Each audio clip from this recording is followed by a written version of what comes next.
வணக்கங்க. நான் உங்கள் அம்பிகா சரவணகுமார். இப்போ ஒரு ரீசெண்டாக ஒரு வீடியோ வந்து ரொம்ப வைரலாக போயிட்டுருக்குங்க.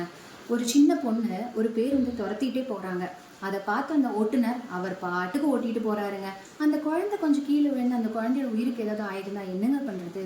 அந்த வீடியோ பார்க்கும்போது எனக்கு அவ்வளோ பதட்டமாக இருந்துச்சுங்க. அதை விடுங்க. அதுக்கப்புறம் இன்னொரு குழந்தை பார்த்தீங்கன்னா, முன்னாடி பஸ்ஸில் நின்றுட்டு இருந்த குழந்தை அந்த பஸ்ஸோட படிக்கட்டுலேருந்து கீழே வந்து பின்னாடி படிக்கட்டு வரைக்கும் உருண்டுட்டே வருதுங்க. அவ்வளோ கூட்ட நெரிசல் அந்த பஸ்ஸில். நல்ல வேலை அந்த குழந்தைக்கு எதுவும் ஆகலை. அந்த குழந்தைக்கு கிட்டத்தட்ட என் பையன் வயசு தாங்க இருக்கும்.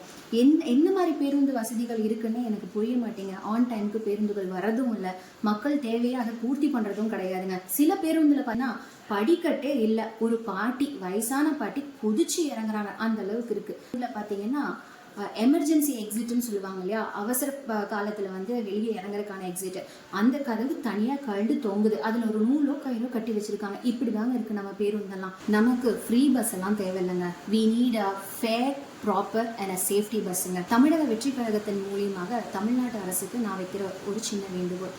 நன்றி, வணக்கம்.